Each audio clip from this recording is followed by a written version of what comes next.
And Don Miguel says we have been hooked. You sort of picture a fish in a hook. And we've been hooked. We've been blocked. We've been boxed in. And so we're searching for everything that we think's outside the box, but we're stuck inside. You could say we're fogged in, and that's really what he says. Matote. Say that with me.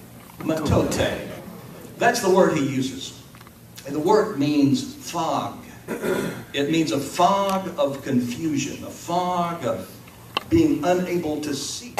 An agreement means you agree and you believe it. Someone says something, you believe it, you agree to it, and he says that's what produces our suffering, because you and I have agreed to some really, pardon the expression, but some really dumb stuff. Crazy stuff. And we've agreed to it. One single agreement would, be significant, but not that big of a deal. But we have hundreds of agreements that we've made. If an agreement is based on love, when you keep that agreement, you actually are filled with more love. But if an agreement is based on fear, the fear of struggle, the fear of loss, the fear of pain, then as you keep that agreement, as you wake up every morning and begin to keep that agreement, you begin to leak energy. And every time you consider that agreement, maybe the agreement is something's not right about me. Now, you might not tell anybody that's something you've agreed to, but all of us know what that feels like.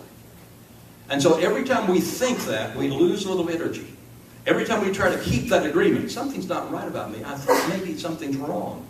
We lose a little bit more energy. And so we continue to lose energy until at a certain point, we can barely make it through one day. Then we sleep and we replenish our energy somewhat, and then we start over again. But the result is we end up feeling exhausted and just tired of the whole process. And so we have to rebuild it every single day. So I tell you what we need to do. And that's what this series is about. What we need to do, what I want to do, is I want to let go of some of those old agreements. Now, I've got to become aware of them first. Once I become aware of them, it's not going to be that hard to let them go. And then what we want to do is build some new agreements that empower us and strengthen us and lift us. See, that makes sense. And so that's what the book is really talking about. So that's the topic. And here's the good news. The good news is, and you've heard this so many times, but it's really true. You have everything you need inside of you to do this. Everything you need is within you. But that's not the end of the story. Not only is it within you, it's actually who you are. See, that's even better. If you think, I have what I need and it's in my pocket, that's pretty good. It's pretty close. You pull it out if you need it. But if what you need is actually what you are, that really makes it easy, because it means it's flowing through your whole system. And that's true of you and me. Now, Adam and Eve. Didn't they screw us up? Now, that's what some people would say. I don't really think so, but, some people would talk about Adam and Eve and original sin and all of that.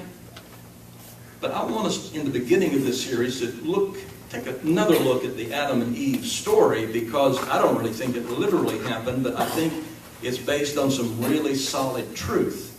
And I want us to look at it in a way that maybe most of us haven't. This is the way that Jesus looked at it.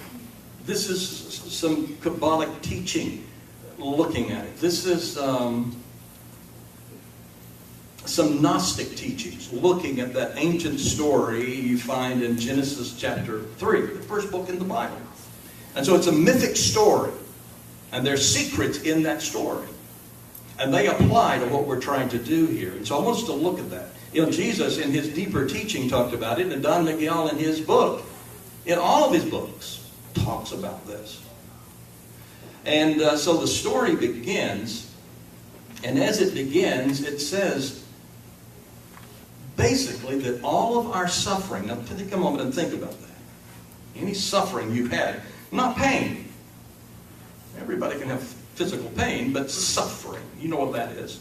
Emotional, mental, all the sufferings and all the failings that we believe we had, all the blindness comes, according to that story, from a snaky tree of the knowledge of good and evil.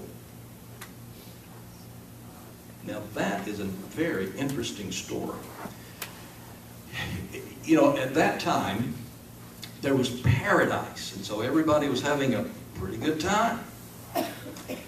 And there were two trees there, and one tree was called the tree of life, and the other one I would call the tree of death. Now at that time, and I want you to know this story is about you. When you read about Adam and Eve, you're Adam, you're Eve. It's about us. And the second thing is, we're so sweet. We're so sweet. We're so innocent. Remember when you were innocent? You'd fall for anything. And so that's what we do. We hear a lie, we believe it. We trust it. So that's what's happening in this story. And so it's sort of like, you know, as long as we have our eyes spiritually open, we're in paradise. But when we close our eyes wide shut, as somebody said, then we begin to lose the paradise. And so there's two trees. Tree of life, and the tree of life is giving life to everything that's in existence, according to the story. And then the tree of death deals with knowledge. Now, you know a lot, don't you? You and I know lots of things. Some of us have studied a lot about things just so we can know more stuff.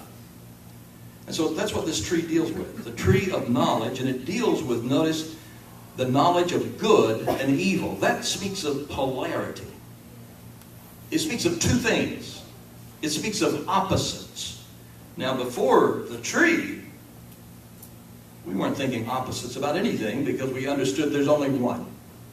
You know, sometimes we think about spirit and we say, I really just want to merge with spirit. But it shows a misunderstanding immediately because merging with something implies how many? At least two. And the truth is, there's only one.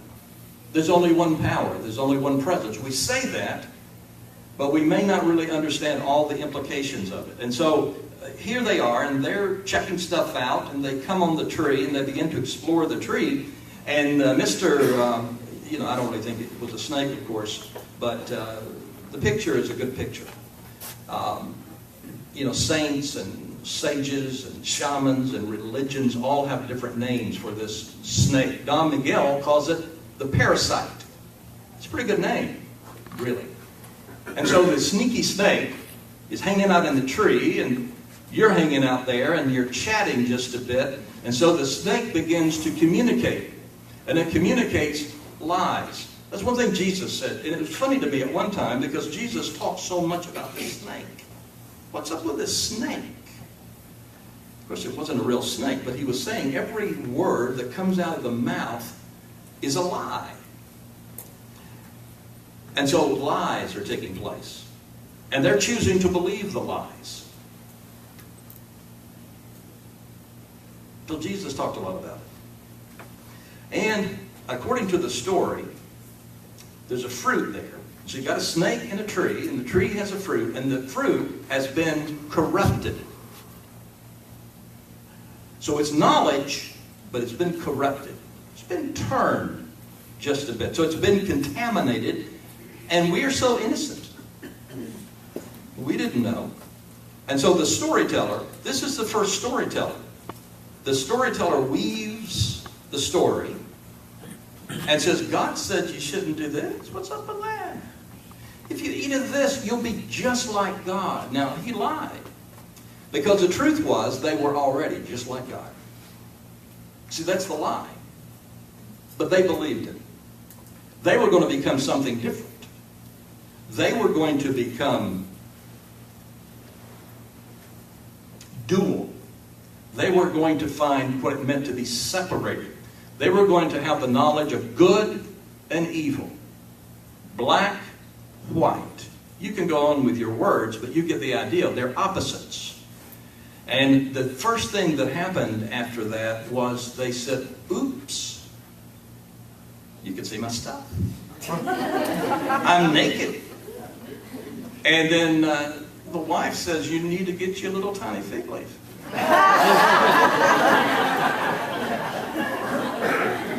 she would have never said that before. She would have been kinder.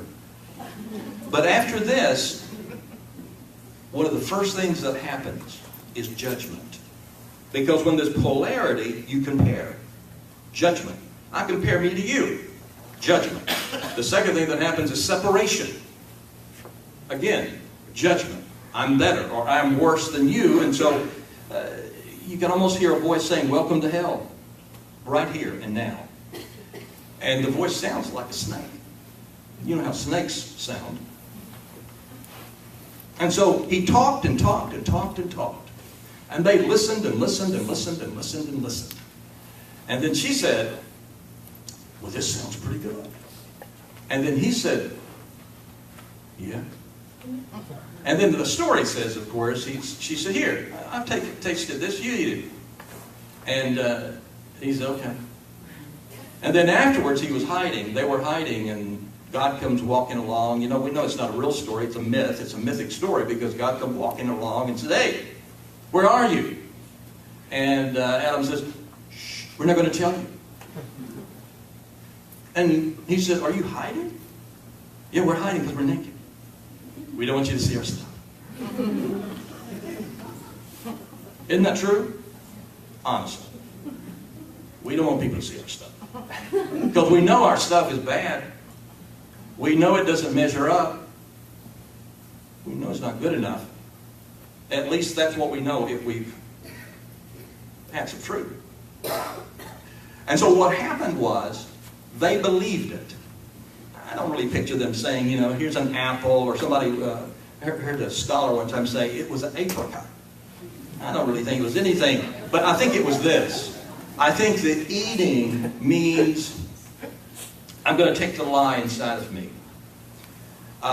In the Bible, this happens several occasions, but in the Bible, a message comes from God, and the person writes it down, and then he looks at the people and he says, eat this. And he passed it around and he ate it. What does that mean? He said in that case, it's going to be really bitter when you taste it, but it's going to be so sweet when it gets inside.